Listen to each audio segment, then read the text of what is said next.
Olá, seja bem-vindo ao Conexão Atlas, o podcast que a gente criou de uma série de 12 episódios que vão falar um pouquinho sobre esse universo da contabilidade, da gestão humana, pessoas, negócios e tudo o que você precisa para impulsionar ainda mais a história da sua empresa. E hoje, esse primeiro episódio, a gente poderia, na verdade não poderia deixar de falar da peça fundamental e que faz todos os departamentos e todas as empresas e todos os negócios funcionarem, que são as pessoas. E para isso, nada melhor do que ter pessoas capacitadíssimas da Atlas para falar sobre isso, que é a nossa gestora humana, a Joyce, e o nosso analista de RH, o Leonardo. Primeiramente, quero agradecer vocês por estarem aqui, por terem topado esse desafio do Conexão Atlas, e eu desejo que vocês tenham uma ótima conversa. Obrigada, é sempre bom, apesar de sempre acharmos que não temos tanto que trazer de novo.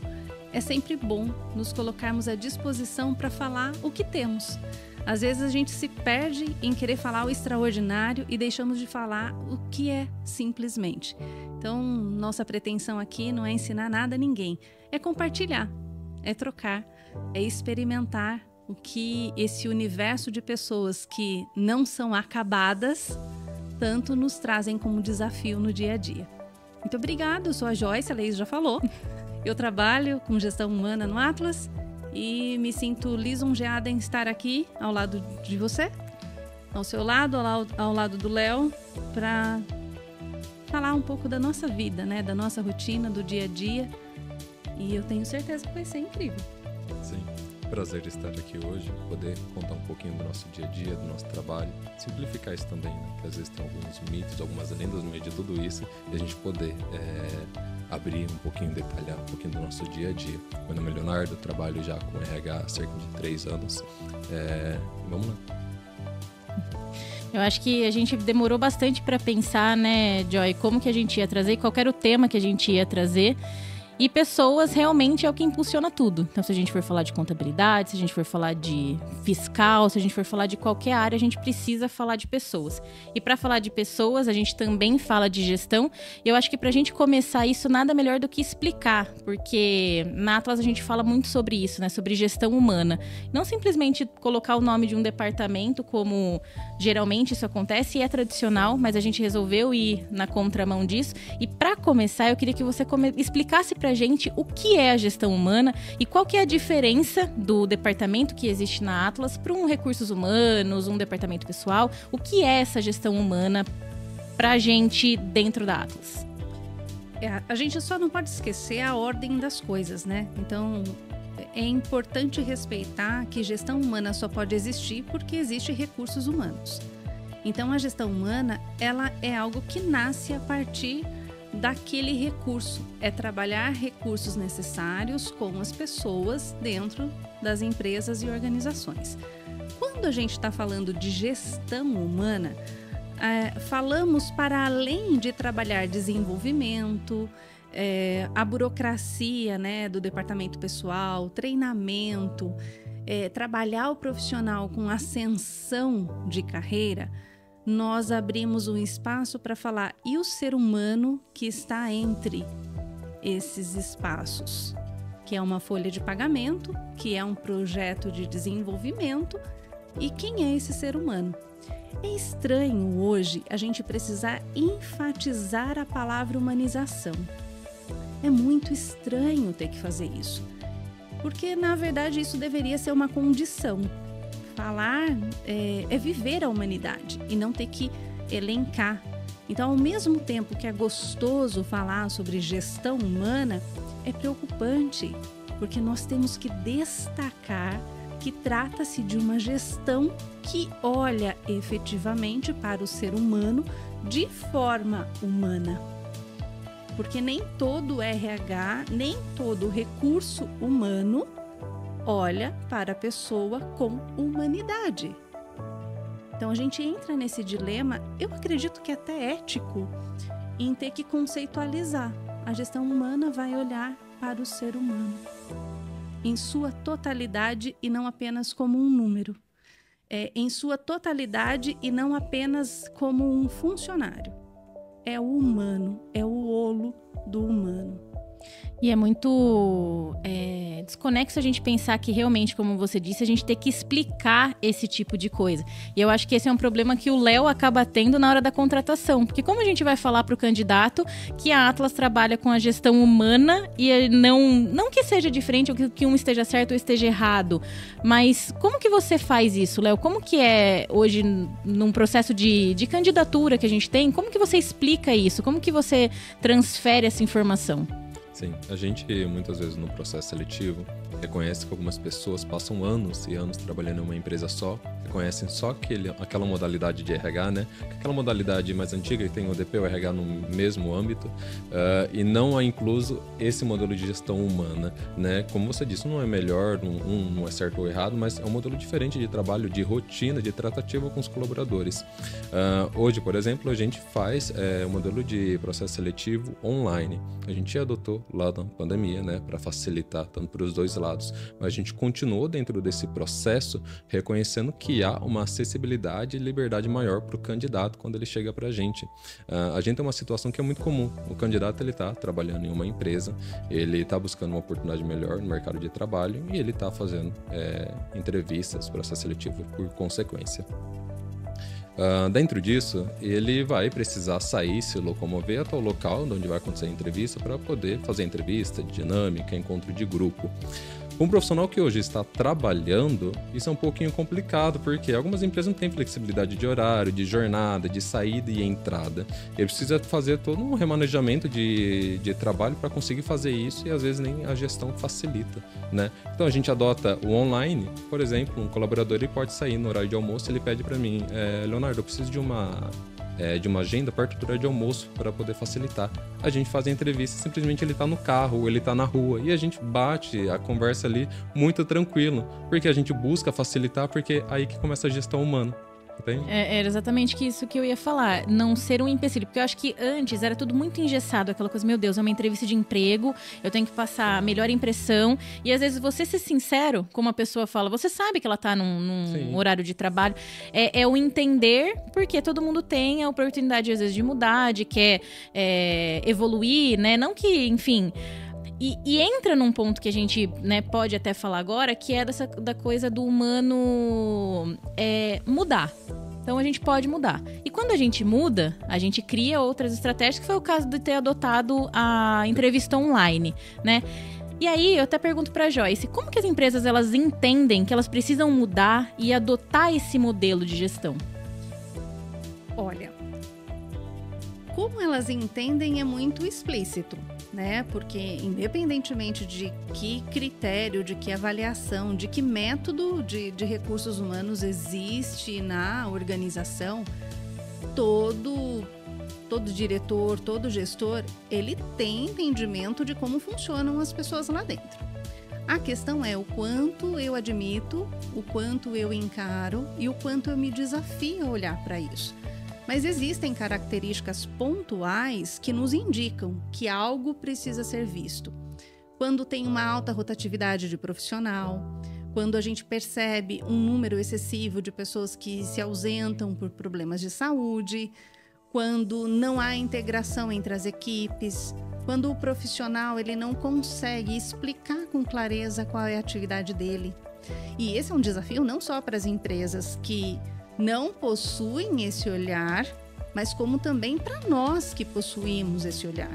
Porque nem sempre quem está ali no processo de liderança, na coordenação, consegue também ter clareza de qual é a sua atividade, qual é a sua função ali, qual é a contribuição humana que ela precisa desenvolver para perceber o profissional.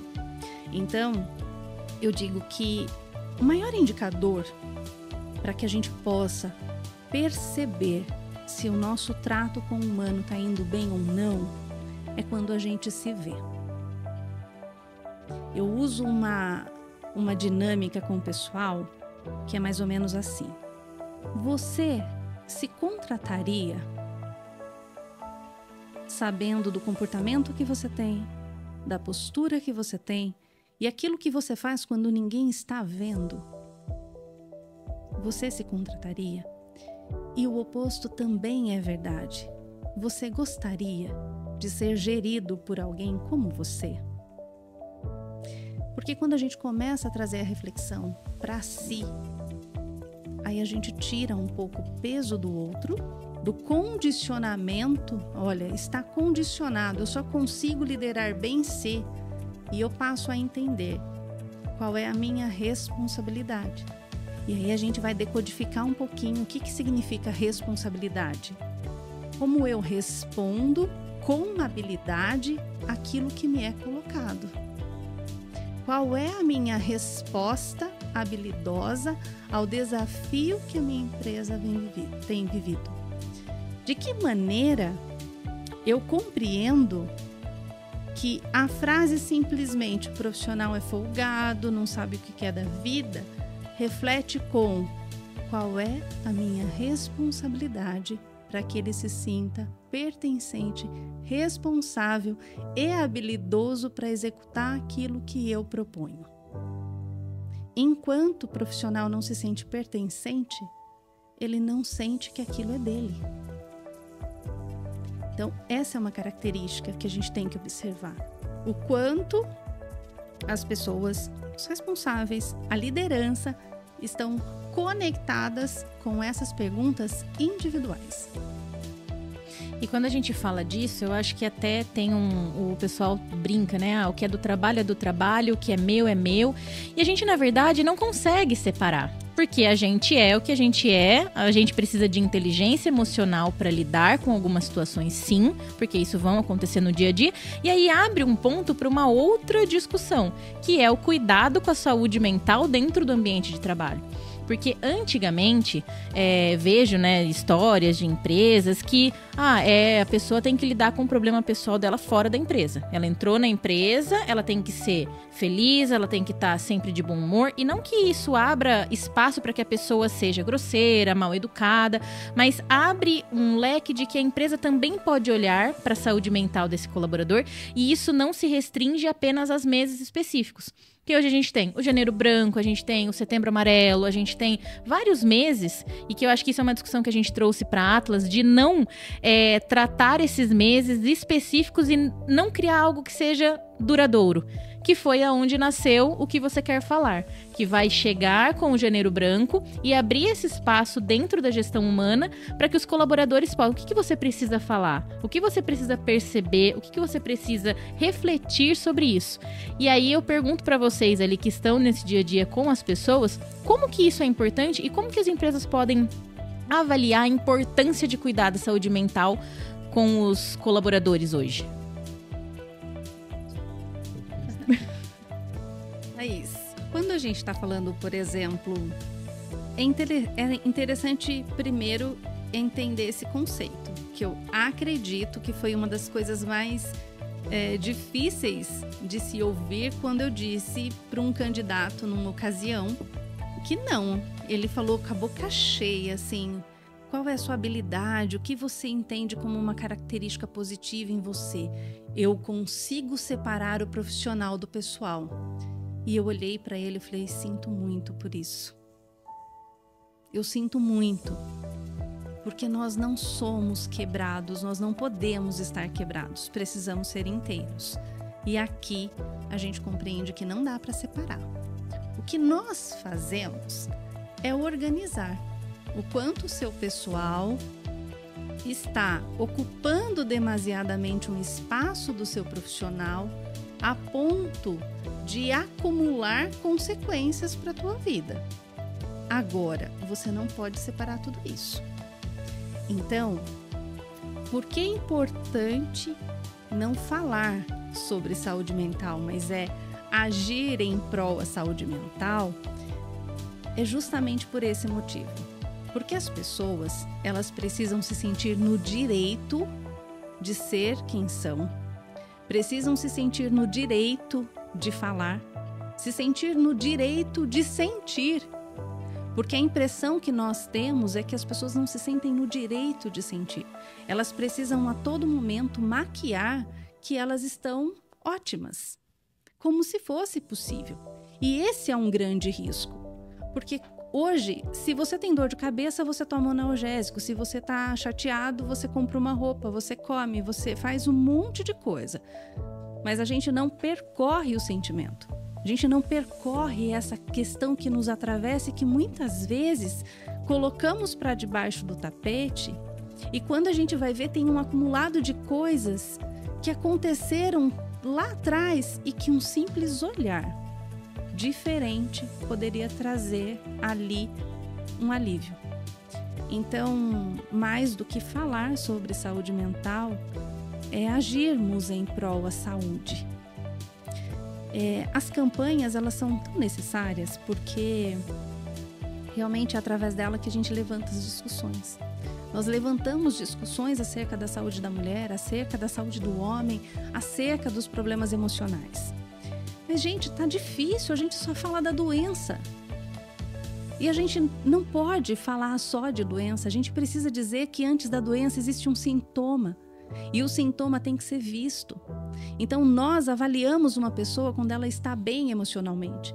Nós avaliamos uma pessoa quando ela tem uma saúde mental super desenvolvida. Olha que pessoa resolvida, esclarecida. A gente enche a boca para usar esse termo de inteligência emocional, como se as nossas emoções fossem burras, elas não são. Então, a gente consegue identificar um profissional que chega cheio de gás, extremamente motivado, super valorizado, com autonomia para o trabalho.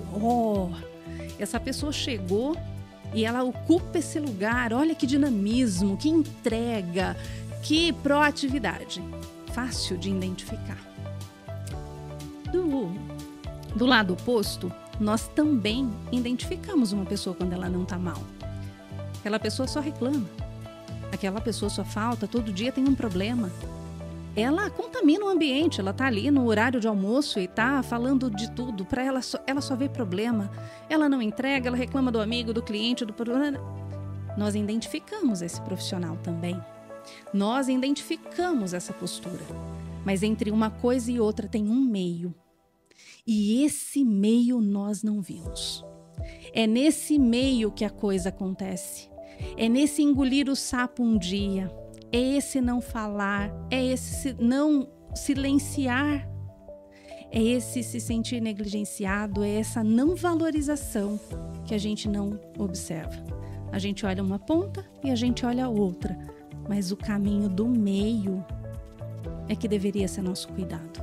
É nesse lugar que nós deveríamos parar e investir tempo, porque é aqui que tudo começa.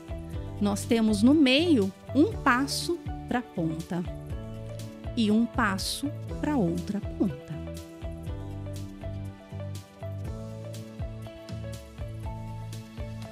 O que eu vou falar agora?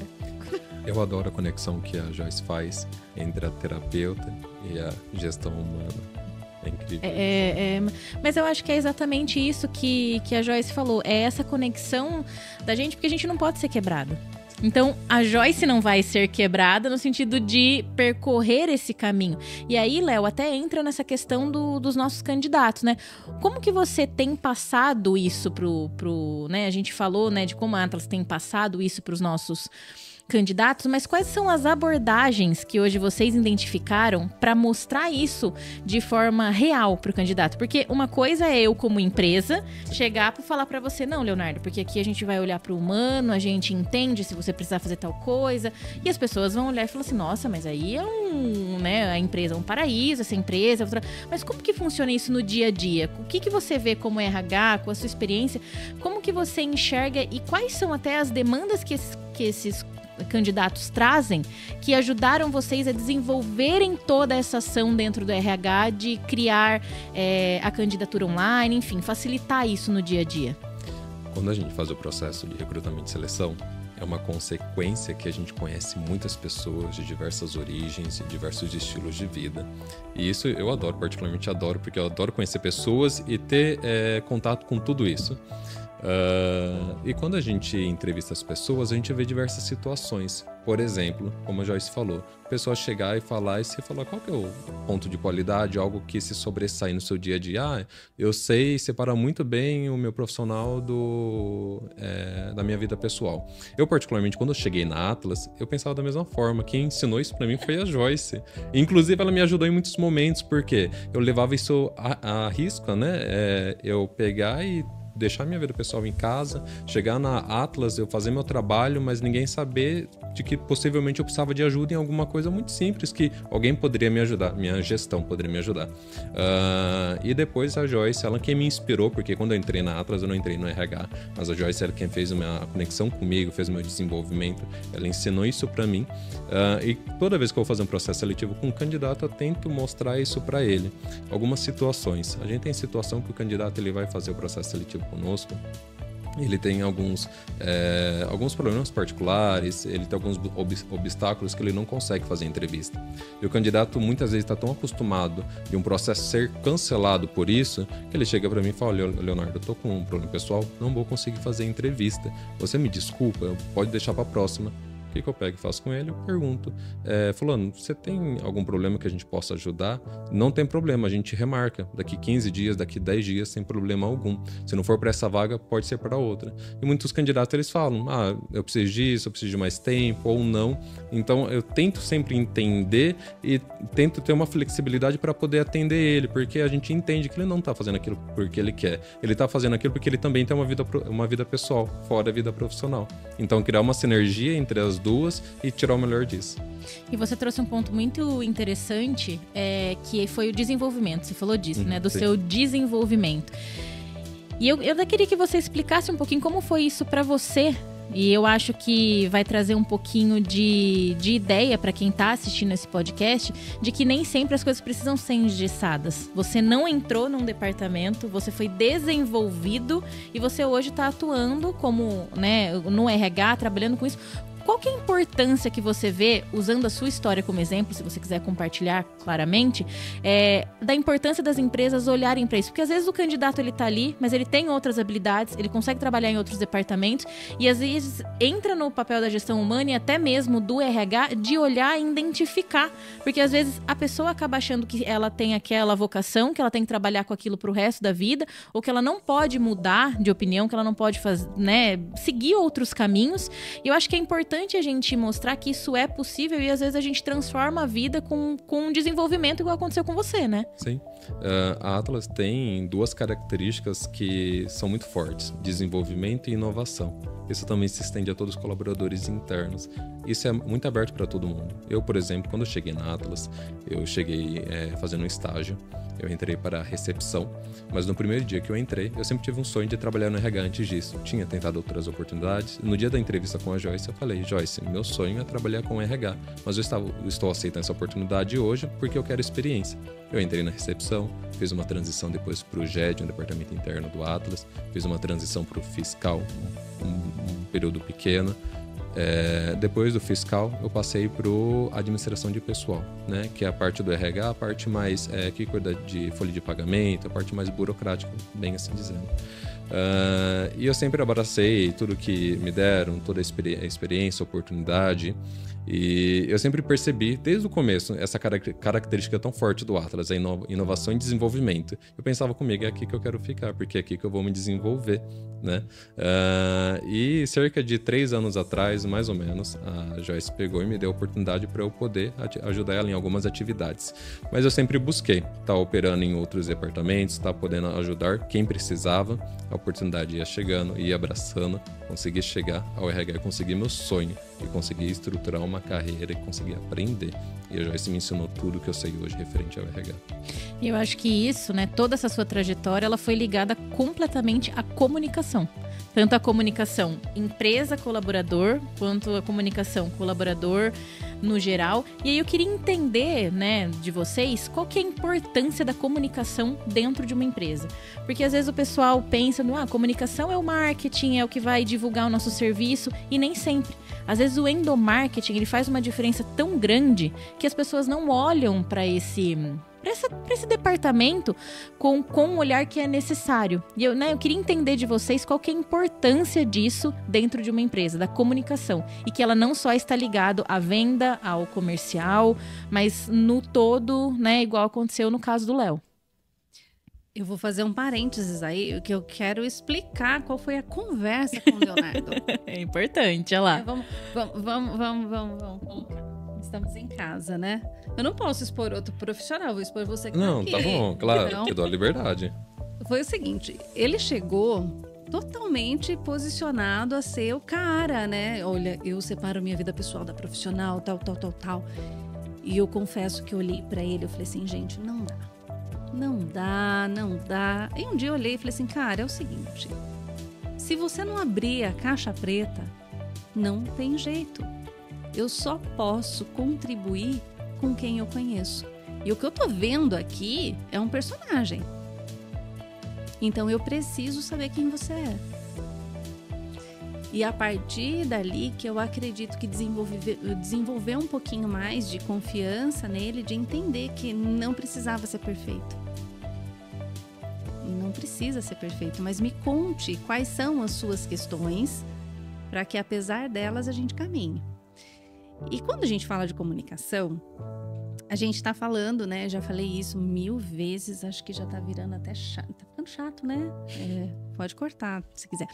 Mas, enfim, eu falo que a gente se preocupa muito em aprender a falar. Vamos desenvolver a habilidade de oratória, vamos desenvolver a comunicação, vamos desenvolver isso e aquilo. Mas eu considero que só domina a palavra quem domina o silêncio. E a escuta vem antes da fala. Visto que temos 2 ouvidos, a escuta ela precisa ser maciça. A escuta precisa ser presente, ela precisa ser atenta. Porque quem escuta bem, comunica bem. Quem escuta bem não grita, quem escuta bem não ofende, quem escuta bem sabe o que dizer. Então a gente não precisa de comunicação elaborada, a gente precisa de comunicação sentida. A partir do momento que eu sei, que eu sinto o que eu quero dizer ao outro, eu não preciso elaborar, eu não preciso ensaiar o que eu vou dizer. Através da minha comunicação eu digo qual é a minha necessidade. Eu digo qual é o motivo daquela fala e antes de colocar no outro, eu digo para o outro o que eu preciso dele naquele momento. Então, é uma conversa difícil. Como você encara uma pessoa que você vê nitidamente que ela está ensaiando para falar com você? Que ela está engessada para falar com você. O candidato está engessado, ele está ensaiado, ele está falando o que você quer ouvir. E como você diz para ele que não precisa? Quando você fala, eu entendo. Eu entendo o seu medo de não ser visto, de não ser aceito, de ser julgado e comparado. No entanto, eu não consigo. Eu não consigo lidar com quem eu não conheço. Sendo assim, pode ser você, que, sendo você, com os meus recursos ou com a falta de recursos, a gente elabora um caminho. Então, a comunicação ela não é complexa. Não existe ruído na comunicação. Existe ruído na mente. Existe barulho na mente. A comunicação não tem isso. Não é um ruído na comunicação, é um ruído anterior. Antes de comunicar, tem um ruído na escuta, tem um ruído no que eu penso, tem um ruído no que eu sinto. Então, como eu falo nitidamente com alguém, sendo que eu não elaborei dentro de mim? Eu tô falando com raiva, eu tô falando com dor, eu tô falando por birra, eu tô falando por comparação, eu tô falando por autoritarismo. Todo mundo acha bonita aquela frase de efeito. É melhor ter paz do que ter razão. Só que quando você não sente razão, você também não está sentindo a paz. Porque a gente está discutindo com alguém, quando a gente discute com alguém, se a pessoa fala assim, você tá certo, você tem razão, termina a discussão. Mas o outro não sai satisfeito. Aquilo. o outro não sai satisfeito por ter tido razão, porque o objetivo do outro não era só ter razão, era convencer você da razão dele. Então, nosso processo de intolerância com a fala começa quando nós não nos abrimos para ouvir e não nos colocamos à disposição de reconhecer que, independentemente de diversa, aquela opinião, ela também é verdade para alguém. E eu acho que casa isso que você está falando, Joy, com a situação de quando eu entrei na Atlas. A gente falou do Léo agora, mas quando eu entrei na Atlas, eu entrei para cuidar das redes sociais, né? Para a gente divulgar, na verdade, para comunicar o que a Atlas fazia dentro para o pessoal de fora. E o primeiro impacto que eu tive foi o evento do GPTW. Então, foi o primeiro contato que eu tive com todo mundo. E eu lembro do áudio que eu mandei na época, e eu chorando, porque eu nunca tinha visto uma comunicação tão assertiva, né? Tendo conhecimento, já experiências de outros lugares, uma comunicação que realmente estava ligada com o colaborador. E aquilo para mim foi tão mágico no sentido de realmente a comunicação funciona. Porque a gente que, né, faculdade, estuda, você fala assim, a hora que você vai colocar aquilo na prática, você vê tanta barreira, você vê tanta coisa acontecendo. Eu acho que na profissão de vocês, ali na área de vocês, isso acontece muito, que eu fiquei surpresa de ver que o que eu estudei a vida inteira realmente funcionava. E aí vai de encontro, porque na verdade o evento do próprio GPTW era para ouvir. Era para, na verdade, falar que o que a gente tinha conquistado através da escuta que a Atlas teve dos colaboradores. E aí, essa importância que eu acho, e talvez até dicas que vocês possam trazer para os empresários, de como eles podem adotar esse tipo de mecanismo. O GPTW é um deles, né? É uma forma de trabalho ali. Mas como que... dicas no dia a dia de escutar. Porque as pessoas têm dificuldade, como você falou. E como que elas vão colocar isso em prática, Joy? Eu vejo que é o maior desafio. Então, aqui a gente está falando... Nós não estamos falando de um lugar pronto, que o Atlas é excelência nisso. Sim. Eu estou falando de um lugar que o Atlas tem consciência dessa importância e que todos os dias, com aquilo que temos, buscamos fazer algo. Então, não é um derrubar de regras aqui para falar, deixa eu te ensinar o que vai acontecer, porque isso funciona. Porque não, nós estamos aprendendo. Nós estamos aprendendo, nós estamos buscando. Não tem uma receita de bolo infalível que vai dar certo. Não tem uma regra, olha, faz isso que vai dar certo. Mas assim, vamos falar eu não gosto do comparativo, porque a comparação é a dor, né, a frustração. Mas se avaliarmos um pouco do incômodo que os profissionais, quando fazem parte de um processo seletivo, que eles já têm uma vivência em outras empresas, o incômodo que eles têm para se sentirem de verdade, para se apropriarem dessa condição é muito grande. Então, eu diria que quando a gente fala de espaço de escuta, como que eu treino a escuta de maneira mais efetiva? Quando eu me escuto. Então, você já se ouviu? Você ouviu o que você mesmo está dizendo para você e para o outro? Então, lição de casa. A primeira questão é, eu consigo me ouvir? Depois, proporcionar um ambiente de escuta que seja isento. E aí eu sei que eu mexo na ferida. Porque quando a gente está falando de escuta, a gente não está falando de feedback. Que é um ponto muito importante também. Não estou falando de feedback. Eu não estou falando de desenvolvimento. Eu não estou falando de solução. Não estou falando de resposta. Então, veja, para as empresas que precisam buscar resultados, para as empresas que precisam ter números, indicadores, né, tem que, né, materializar tudo. Como eu vou dizer, tenha um ambiente de escuta que não é para feedback, que não é para desenvolvimento, que não é para resolução, que não é para solução. Resumidamente, tem gente que fala para mim que é perder tempo, tem gente que, né, outros empresários falam assim, isso não existe. Eu falei, existe. 1 hora hoje pode representar 1 ano amanhã. 1 hora hoje pode te dar uma devolutiva de muitos reais. Um profissional que se sente ouvido, ele trabalha fora do horário e nem te conta que trabalhou. Então, a primeira dica é: não coloque a escuta como um indicador de performance e resultado.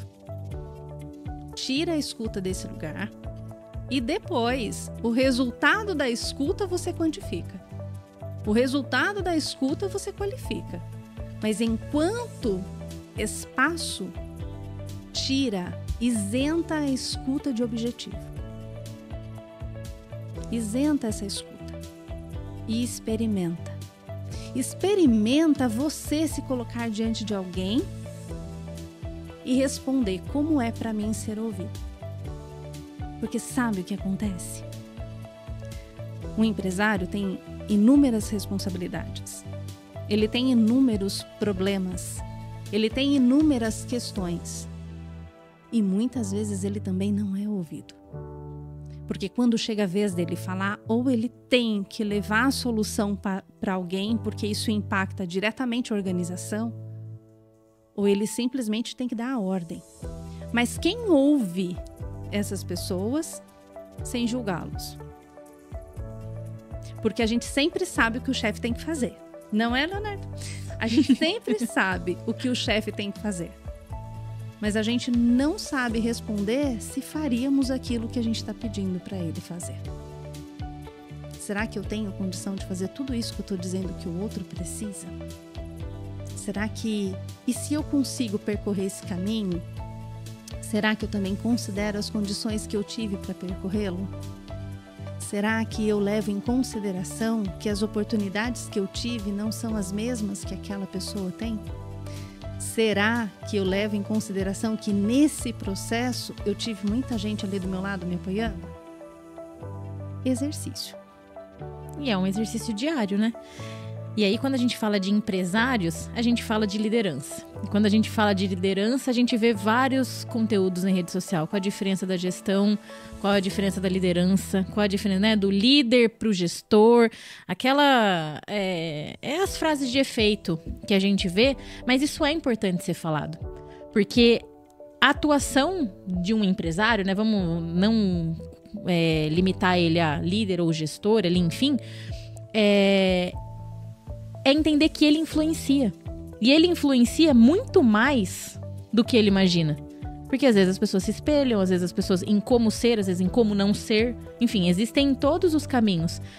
Mas como que a gente mostra, Joy? Como que a gente consegue abrir talvez essa discussão para que eles entendam, e até o Léo pode colaborar nisso, que eles entendam o papel deles. Porque eles não serem ouvidos é um ponto muito importante que eu, por exemplo, nunca tinha pensado. Será que eles são realmente ouvidos? E talvez eles não sejam. Porque a gente tá no dia a dia preocupado se a gente vai ser cobrado, né? A gente como colaborador vai ser cobrado por todas as questões que eles têm ali. Mas a gente nunca parou para pensar que eles também são gente, são pessoas. E aí que eu entro nessa discussão de como que ele, como empresário, começa a se observar nesse processo. A liderança, vale destacar que assim como nós, como seres humanos, todas as pessoas, elas são importantes na diferença que tem. A liderança também. Todo tipo de liderança é importante. O líder mais sistematizado, aquele que vai gostar das coisas muito bem planejadas, aquele líder mais executor, aquele líder mais comunicativo, todo papel é fundamental. Todo líder, ele é importante. A liderança precisa ser ouvida. E eu vejo, sabe aquela analogia que eu fiz da ponta do final? Eu vejo que a liderança sempre está nesse meio. E a liderança realmente é a primeira a ser cobrada e a última a ser ouvida. Então, uma dica de como trabalhar a liderança é fazer a pergunta: você tem condição de ouvi-los? E a liderança também, uma pessoa que começa a executar esse papel, a primeira pergunta que ela tem que fazer é: quem me ouve? Quem deixa claro o que precisa? Quem me dá parâmetro e devolutiva constante do que eu tenho que fazer? Quem me oferece caminhos e recursos? Para quem eu peço? A gente brinca, quem é o pai da criança? Quem é a mãe da criança? Por quê? Porque senão essa liderança ela não consegue inspirar. E olha para uma equipe e olha para o líder, é um espelho, inevitavelmente. Então, quando a equipe está adoecida, é porque esse líder também está. Quando essa equipe ela passa por movimentos de desvalorização, esse líder também está. Ou o oposto. Uma pessoa desvalorizada, que se sente desvalorizada, ela tem dois caminhos. Ou ela recuar, ou ela se encolher e não conseguir ver valor em si, ou ela esconder que ela tem essa ferida e crescer no autoritarismo, Então, quando a gente olha para esse tipo de... E aí não é perfil, para mim isso é patológico, Esse tipo de patologia na liderança, nós precisamos entender que ela está escondendo uma dor. Então, líder, olha, pergunta e primeiro tenha claro para si mesma onde é minha fonte, de onde eu bebo. Quando eu entender de onde eu bebo, eu tenho condição de alimentar. Se eu não entender onde eu bebo, eu alimento, minha fonte seca. Aí a conta nunca vai fechar. E aí eu acho que entra um ponto muito difícil de organizar hoje, talvez, também nas empresas, que é a questão do feedback. Porque ele foi totalmente diluído ali e ele perdeu totalmente o sentido. Porque a ideia era realmente ter um espaço onde a pessoa precisa entender o que ela pode melhorar e quais são as qualidades dela, mas ao mesmo tempo ela não precisa ser criticada. E eu acho que foi isso onde se perdeu. E no papel ali, no dia a dia, a gente mesmo, vou dar um feedback pro Léo e às vezes eu falo assim, você tá fazendo errado. Mas eu tenho realmente, eu faria diferente do que ele faria, mas isso tá errado porque eu precisava que fosse de outro jeito. Eu acho que é esse o ponto que as empresas precisam entender, e eu não sei se eu tô errada, e vocês como RH que vão me corrigir, mas de entender que feedback não é crítica. E não existe crítica construtiva. Crítica é crítica, ponto, acabou. Gente, crítica é crítica.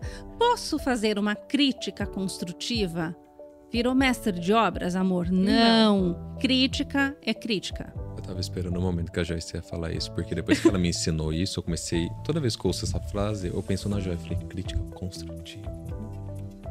Posso te dar um conselho? Isso aconteceu comigo e com a Joy. Com a Joy essa semana, inclusive. Ela falou assim, saiu uma coisa errada lá. Eu falei, poxa, obrigada. E isso nunca tinha acontecido, porque geralmente quando, no dia a dia, na correria, já vem, tipo assim, você não prestou atenção, isso tá errado. E aquilo me bateu tão hora que eu vi a mensagem. Isso foi o quê? Hoje é... Que dia que eu nem sei que dia. Hoje é quarta, acho que foi segunda-feira. E eu falei, gente... E aquilo não doeu, porque geralmente quando a gente é criticado, aquilo dói. E sabe o que é interessante? Porque aí vamos fazer uma ponte nessa questão de crítica e de feedback e o que lugar levou. Já reparou que tem muita gente que tem necessidade de se apresentar? Então, eu me apresentei, eu não me apresentei, esqueci de falar meu nome, depois no final eu falei, então, eu sou a Joyce, isso e aquilo. Tem gente que não se apresenta falando o nome, já fala o cargo. Sim. Enche o peito e esquece o nome e fala assim, eu sou fulano de tal da... o cargo. Veja bem, olha o risco que essa pessoa corre em causar no outro, primeiro, o receio. Porque quando alguém chega muito grande, eu fico assim, Meu Deus, quem é? A chance dessa pessoa ser inspiradora vai diminuindo. Então, automaticamente, para que ela retroalimente a necessidade de falar sobre cargo e sobre posição, faz com que ela precise adotar uma postura extremamente autoritária, de não escuta. E não dá para esperar um feedback de uma pessoa desse jeito, falando assim, olha, isso aqui aconteceu, você olha para mim, por favor? Não dá. Não dá. Porque a pessoa às vezes se coloca numa condição tão inatingível que ela não consegue fazer isso. E aí vem essa questão da crítica. Quando eu não preciso me autoafirmar na minha razão, eu me coloco à disposição para que o outro se inspire em mim, sem medo de perder. Porque ninguém perde lugar, ninguém perde cargo. Ninguém perde, porque toda pessoa faz um exercício. Qual pessoa te inspira? Possivelmente vai vir à tua mente uma pessoa que sempre te ensinou. Uma pessoa que nunca te ofendeu, que nunca deu carteirada em você. E você nunca se sobrepõe a essa pessoa na vida. Ela sempre vai estar ali, naquele lugar para você. Nem mais nem menos. Nem mais nem menos. Naquele lugar e detalhe, vista como ela é. A gente não precisa idealizar uma pessoa inspiradora. A gente sabe exatamente qual é a fragilidade dela, porque ela está ali. A minha inspiração não é o meu convencimento. A minha inspiração não é só uma influência, em que precisa ter um jeito muito hábil para te convencer de algo. Essa é a diferença da influência, que a gente está falando tanto de influência, tudo é influência. Por quê? Porque eu te influencio a precisar do que você não precisa. Eu te influencio a pensar como eu penso, eu te influencio a ter um padrão de vida como eu tenho, uma rotina diária como a minha. Eu te influencio. E quem é influenciado não sabe questionar. Quem é influenciado não sabe perguntar. Agora, quando as pessoas se sentem inspiradas, elas perguntam, elas conversam, elas se espelham e elas aprendem que como elas são já é suficiente. Porque quem inspira não dá condição para o outro conseguir. Quem inspira fala, do jeitinho que você é, você vai. Agora, quem influencia fala, muda tudo e pense como eu penso. Muda tudo e faça como eu faço. Muda tudo e compre o que eu te vendo. Quem inspira, não. Olha, isso funcionou para mim. Vê se faz sentido, vê se torna verdade dentro de você. E você não se vê obrigado a isso. Um detalhe importante sobre o cargo vir antes do nome. Acredito que muitas lideranças adotam isso devido a traumas consequentes de dificuldades extremas que eles tiveram em algum momento. Eles precisaram criar aquela autoridade e muitas vezes eles se perdem da própria personalidade e assumem aquela personalidade do cargo, da autoridade. Mas é algo para a gente refletir. Antes da gente cuidar do ser humano, a gente precisa ser um ser humano. Toda vez que a gente assume esse papel de autoridade, de um cargo vindo antes do nosso próprio nome, da nossa própria personalidade, a gente perde essa característica de ser humano, de uma pessoa. E a gente fica tão distante daquelas pessoas que estão sobre a nossa liderança, sobre o nosso cuidado, que a gente não consegue enxergar eles mais. E acaba perdendo o objetivo do papel do líder. E quando você fala de característica, é uma coisa que puxa um mundo, e tudo assim, pessoas, né? Pessoas que puxam assuntos, mas característica é uma palavra muito importante, porque geralmente as empresas falam, eu preciso de uma pessoa com uma característica X, Y. E quando a gente fala de área de trabalho, isso é importante, porque precisa de uma facilidade, precisa de uma atuação. Mas no olhar da gestão humana, né, na análise de como hoje a Atlas faz, e aí entra no que a Joy falou, para a Atlas estar funcionando assim, veja se faz sentido para você. Quais são as principais características hoje que vocês olham num candidato antes de olhar a questão profissional? Que isso é importante, sim, mas o que vocês olham antes e o que vocês aconselham que as pessoas olhem? Eu vou citar um detalhe muito importante aqui agora. E isso é para todos os candidatos que estão prestes a fazer uma entrevista ou quem está buscando um novo emprego e vai fazer uma entrevista.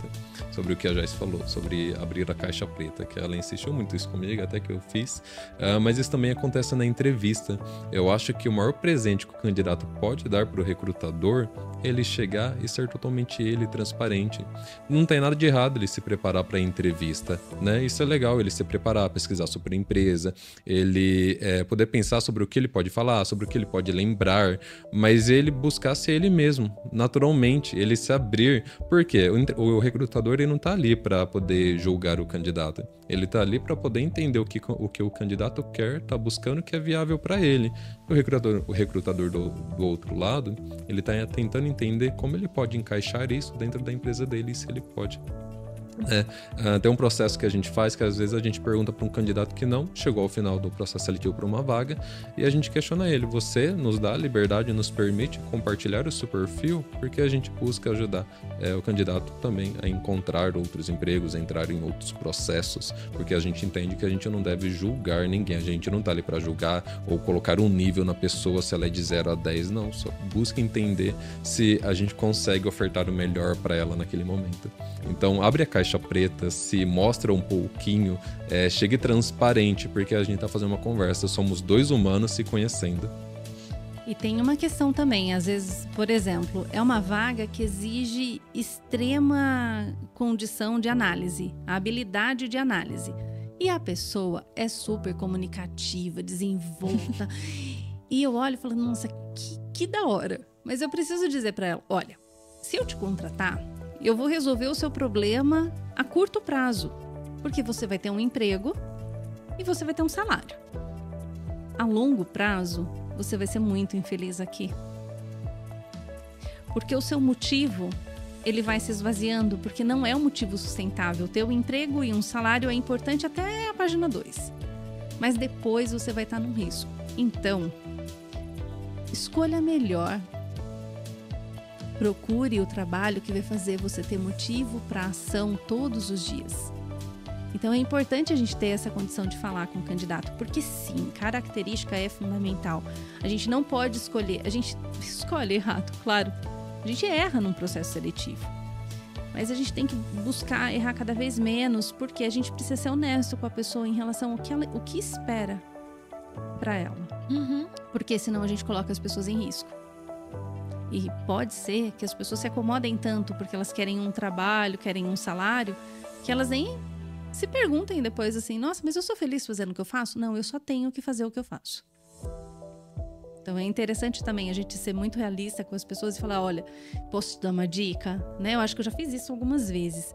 Olha, para essa vaga talvez você não seja a melhor pessoa, mas eu posso te dar um conselho? Quando você for para uma entrevista, fala mais sobre essa condição que você tem. Explora mais esse seu lado, fala com mais clareza do que você gosta, porque isso é incrível. Então, assim, o Léo bem colocou, né? E ele tem feito isso com maestria.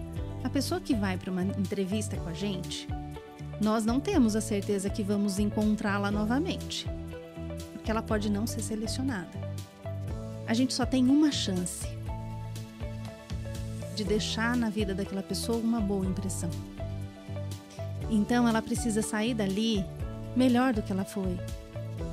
Porque uma pessoa que chega para concorrer a uma vaga, se ela já tem um trabalho, ela já chega diferente, mas às vezes ela chega ali com a única opção que ela tem.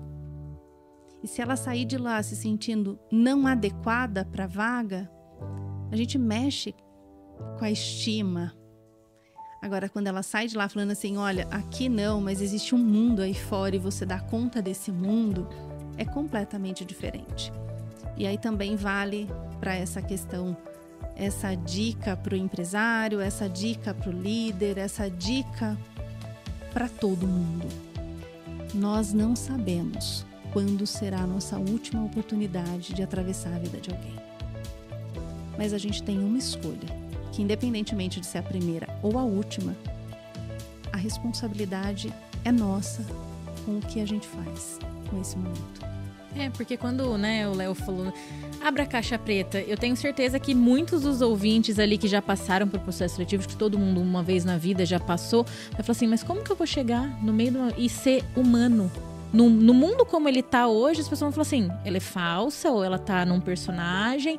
Só que eu tenho certeza que vai acontecer de você deixar uma pulga atrás da orelha. Do tipo, realmente aquela... Como que ela consegue? Por mais que seja realmente, né? Existem pessoas que vão criar esse personagem pra passar por uma entrevista e tá tudo bem, mas... Eu tenho certeza que de alguma forma isso vai impactar. E que de pouquinho em pouquinho a gente consiga ir profissionalizando e humanizando esse processo, né? Eu não sei se fica confuso, mas acho que vocês entenderam o que eu quis colocar, né? E voltando no detalhe de humanizar, a gente, por exemplo, já teve um caso comigo já, que foi engraçado, mas ao mesmo tempo foi tão gostoso poder fazer aquilo, que a gente tava com um candidato na entrevista, e ele tinha 2 gatinhos, ele estava na casa dele, e de repente um gatinho pegou e passou por cima do notebook dele, passou na frente da câmera e ficou super nervoso, e falou, me desculpa, eu não vi que o gato entrou.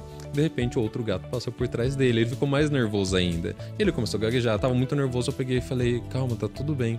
Eu falei, qual que é o nome dele? Ele pegou e falou o nome do gato, ele apresentou o gato e tal, a gente começou a conversar, saiu um pouquinho ali do objetivo da entrevista, né? A gente conversou um pouquinho sobre o gato, daí eu vi que ele já ficou mais tranquilo e eu voltei a fazer alguns questionamentos para ele. Então entender que existe uma pessoa ali do outro lado também, ela tem as necessidades e dificuldades dela, mas sempre tentar mostrar para ela que também eu sou humano, eu também tenho minhas dificuldades, eu também tô ali para poder conhecer ele e deixar ele me conhecer. Né? Então é legal a gente trazer essa gestão humana, mas trazer ela desde o princípio, que é o recrutamento. E é importante falar que a gestão humana, né, não é só pro recrutamento, não é só pra seleção. Porque na verdade a gente conhece as pessoas que trabalham com a gente praticamente todo dia. Todo dia a gente vai conhecendo um pouquinho. Eu acho que é isso que a gente acaba esquecendo. A gente mesmo no dia a dia, na nossa rotina, acaba esquecendo que isso tá acontecendo, né? Sim. Eu falo que a gente também tem que tomar cuidado, né? Porque a gente define muito as pessoas. E fulano de tal é assim. Não, mas essa pessoa está em transformação. Inevitavelmente um dia ela vai falhar. Inevitavelmente um dia ela vai pisar na bola comigo. Inevitavelmente um dia ela vai me descontentar. Ela vai falar algo que eu não gostei. Inevitavelmente ela vai pisar na bola. Mas o que eu considero? O que ela faz numa exceção ou aquilo que ela sempre demonstrou para mim no dia a dia. Por isso que o processo de olhar para a pessoa e quando vai dar uma devolutiva, falar para ela assim, olha, você me surpreende positivamente quando você faz isso. Tenho notado que você não tem sorrido, que você não tem conversado. Eu espero que eu possa contribuir. Porque é muito fácil a gente chegar e falar, fulano de tal agora, nossa, sempre foi assim, eu nunca vi. Não, talvez você nunca tenha visto mesmo. Talvez você nunca parou para ver essa pessoa. Você conceitualizou essa pessoa dentro de você, dentro da tua lente, e você determinou que ela seja assim, dando a ela a não condição de ser falível. Dando a ela a condição de nunca errar. E aí não é um problema da pessoa, é seu. Exatamente. Eu acho que para finalizar, eu até ia falar, né, deixem uma mensagem aí, mas eu acho que a gente já trouxe tantos pontos importantes, mas realmente queria deixar aberto para vocês, que eu acho que de tudo que a gente conversou, se vocês pudessem extrair, talvez, uma palavra para tudo que a gente conversou aqui hoje, qual seria a palavra que vocês deixariam? Eu deixaria presença. Presença, é verdade. É viver, é ser presente, né? Presença. Acredito que transparência. Eu acho que tanto sobre o assunto de hoje, sobre nós estarmos aqui, transparência. Olha, 2 palavras que dá pra gente refletir aqui mais umas 3 horas de podcast, ainda mais por falar de pessoas, né? Mas a gente tá chegando no fim, eu queria realmente agradecer. Como eu falei no começo, o tema desse podcast foi muito importante e é muito importante para que a gente dê continuidade nos próximos 11 que a gente vai ter ali dessa primeira temporada do Conexão Atlas. E para você que é ouvinte, deixa suas dúvidas, a gente tá aberto, nossas redes sociais estão abertas, a gente tem um livre acesso tanto com a Joyce quanto com o Léo. Deixa seus comentários, as suas experiências, que eu acho que é importante para enriquecer para todo mundo. O que eu vou falar agora? A gente fala obrigado? O que eu falo? Joy, fecha, por favor. Bom, e se no balanço da vida a gente precisa sempre de um motivo, que o motivo nunca deixe de ser viver. Ora seremos mar, ora seremos ponte, mas que nunca sejamos obstáculo. Porque obstáculo se atravessa, mas a gente nunca carrega. Ponte une e não separa.